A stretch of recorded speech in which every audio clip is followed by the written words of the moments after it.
Hey everybody, it's your Monster back again with Opus Gaming. This time I'm here with the deck profile of a friend of mine, Teng, from this past weekend's DC-1 event. So how are you doing today, Teng? Doing good, man. Thanks for having me. Yeah, man, of course. How was the event for you? How was your what was your record? Yeah, so for the event, I thought I did pretty good. Yep. I went 6-2, losing in Game 5 to a friend of mine, Mochi, the deck profile before this one. Yep. And losing at the Game 8, which we shouldn't have Game 8, but they insisted just because of the draws. And Yeah, whatnot. all the matchups and stuff like that, all the tiebreakers. Yeah, otherwise it went pretty good. Awesome, awesome. Before we get into the deck profile, if everybody wants to like and subscribe, I'd really appreciate that. And as we go through this deck profile, if you just want to leave any comments that you see, anything that you would change or questions that you would have down below. And let's get started. Let's see what eggs you ran. Yeah, so get started. Pretty generic deck. I'm just gonna say it out first. 4 coral plus 1k. Yep. I didn't think that I needed 5 eggs because you draw so much, and the DP does come clutch at times. And usually you should be closing out the game by mid-game. Yeah, oh god. Yes. No, that makes a lot of sense. I think the Coromon is definitely the figured out egg for the deck. I think it's the most optimized egg that you can run for sure. Yes. Yes. Awesome, let's see what rookies you got. Yeah. So for the rookies, we ran the BT5 Augu. We ran the promo Augu plus 2k, Okay. and we played 4 of the Augu X antibody. And for my last spice, I like to run the 1 black Augu. Yeah, no, let's dive into that black Agu first. Why do you run the black Agumon? So I was playing this deck at 12 rookies. It felt good for the most part, but then to increase consistency, I added the 13th Augu just for search power. Yep. The cool part is that this one searches for 2 cards, so you can add your Jargaken or and a Greymon. So it came in clutch a few times. Yeah, plus in that hand size one is really awesome for sure. yeah. One other thing I noticed with your rookie count here is you're not playing that much DP boost in your rookie slot. Right. How do you feel about all the search, or do you feel like it just is what you need to get there? Yeah, with the so deck? the plus 2k is really good at times. However, there are going to be times where you draw multiple rookies, and it feels bad to play out a rookie and not have an effect pop off. So because of that, most of the time, but the second Digimon that you build from Raise, it's always going to have the plus 2k. For sure. The first one is always going to be a hit or miss, which is fine. Okay, I love that. Yeah, it seems like a very consistent rookie lineup. And one thing for me as well is I really do not like going below 13 rookies. I just think that with the game being this Yes. bricky, it's so hard to, even in the deck that searches this much, right? Yes. So I totally agree with the 13. I love that. I love that slot. Awesome. So let's look at the level 4s. Yeah, level 4s, we played the Greymon X antibody. We played the 4 Blocker Gray, and we played the 2 Greymon Secure plus 1. Sweet. So only 10 level 4s. And this Augu came from the level 4s, by the way. Okay, Yes. okay, awesome. The reason why we played the 2 Secure plus 1 is to give it a somewhat aggression. I was running the 2 plus 2k, but I feel like it was just an overkill because there's so much way to boost your level 6 that I feel like it's lacking a little bit of way to close out the game. Okay, yeah, And for this sure. one came out clutch a few times, or actually during the mirror matches, because it's basically whoever can clear each other's security first. And this one came clutch. Yeah, I love that. Okay. One other thing I was thinking is with the security Greymon in your main deck, how do you feel about your security control matchup, and how do you feel about Venusmon in the meta? I know it's not a super popular card, right. but it is definitely something that I know people have been switching up their level 4 slots a lot, so it's cool to see you still on 2 Greymon. Yeah, so I thought about the matchup with the Venus one, and thankfully the match didn't come for this event. But even though Venus can come out, like I felt like it only stuns you for the 1 turn. Yep. You don't always need your 1 evolution effect, so I feel like it was okay. Even so, you can always Digivolve Venus down, so to play around that. Yep, that totally makes sense. All right. And then looking at level 5s next. Level 5s. All right, so for level 5s, we play the 4 Metal Greymon, BTA, and then we play 2 Metal Gray X Antibody, the one Arterios mode promo, and the one Mega Dramon. Oh wow, okay. So your level 5 lineup is actually quite a bit different than some level 5 lineups Yes. I've been seeing. So how do you feel about it? So the Mega Dramon here is for the X-Cross matchup, and Yep. somewhat for the mirror, because he can pop off any basically 3K or Tamers or Digimon. For sure. He sometimes actually combos really nicely with the BlackWarGrey, because if they have a Riken on board, he can swing, blow up like say a Midoki Betamon and unsuspend himself once per turn. So he's basically attacking twice that turn. For sure. I play the one Tears mode just because like sometimes you don't see your level 4 protection, so he gives you that extra protection, also popping a 5K or less when you have a Tamer on board. And these guys are just, again, like, Yep. you know, the deck could be named BlackWarGreymon, right? For sure. Because he just puts in so much work, de-evolving and then popping in 3K is just so powerful. I think that those 6 cards definitely represent like the core that the deck needs, but I love seeing you on those extra 2 level 5s that I can see them being very impactful, especially like you said with the cross art matchup. Yes. And then just our Alteris mode in general can kind of pressure your opponent from being able to float blockers against things like Minervamon, right? Where they're constantly bringing out Devimons. That's a pretty nice answer when you're going into your bigger Digimon. Right, And yeah. things like that as you're going through the game. So And awesome. and last thing, the Metal Greymon X Buddy, again, he's the one that gives you a big buff of 3K and plus security plus 1 security, and it lasts until the end of your opponent's next turn. So you can essentially be a 16K blocker, and that's just very powerful. Absolutely, absolutely.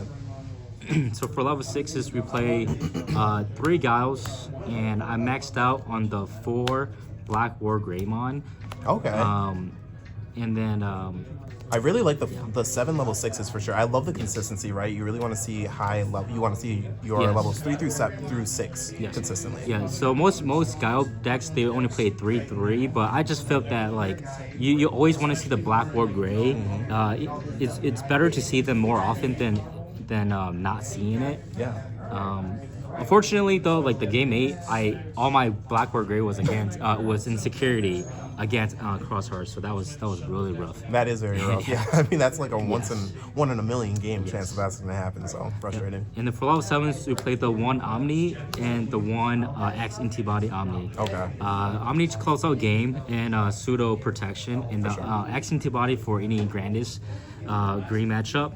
It didn't come up, but then I did play against Bloomlord that did put in work. Yeah, no, I mean that card against any green deck it represents everything that they don't want to deal with. They want to be spamming you, so that's going to negate everything. Yes. And then they want their cards to be living. So when you're bouncing back to your turn and swinging and popping their most important stack, yeah, that's detrimental. It's very hard to deal with. So awesome. Yep. And then for next up, so this is all for the Digimon, and for next up we play just 4 Tamers. We play just the 4 Cool Boys. Okay.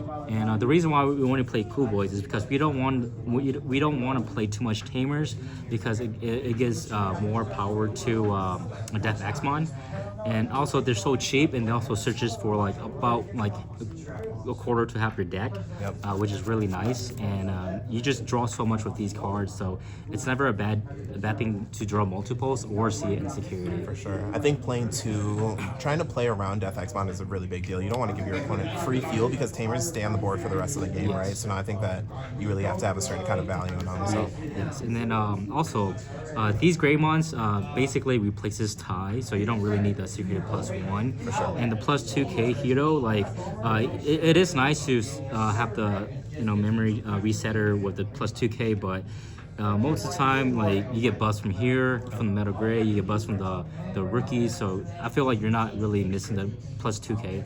Okay. So, and it slows you down. It always feels bad to play a Tamer with basically no surge. Yeah, for sure. I can see that. And then round up, I got 6 option cards. So I maxed out the red memory boost because it's just too powerful. Plays around Death X. It always felt nice because you can set up for next turn. And then the last 2 option, which it could be anything. I don't think you can play anything wrong. It's just preference.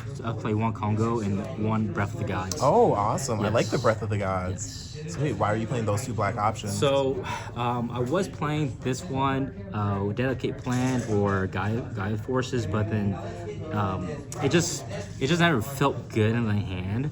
And so I feel like this one could be some semi-aggression against like memory reduction, so like Venus or cross art, where you can just use the two play costs to protect your Guile or your Black War Gray, and then say if it's the Black War Gray, he gets rebooted next turn, so he can still be a blocker. That's, so yeah, very so it was really aggressive. nice clutch, and also this protects you from being gamed if it's in security. So it did come up one time where it saved me from a bunch of security check against And I'm sure Vinegar. that whoever checked that in security was not seeing that. Yes. You know what I mean? Yeah. Foreseeing that, because I would never have thought that in this deck. Yes, so people won't be expecting this card, which is pretty nice. So awesome. So that's the deck. That's a fantastic deck profile. No, what were your matchups going through Yeah, the so tournament? for the matchup, I started off with Metagrew. I went Okay. 2-0. He just didn't draw his pieces. So It's it the was story of yeah, Melga. yeah. So pretty easy matchup. Second game I played against Minerva Loop.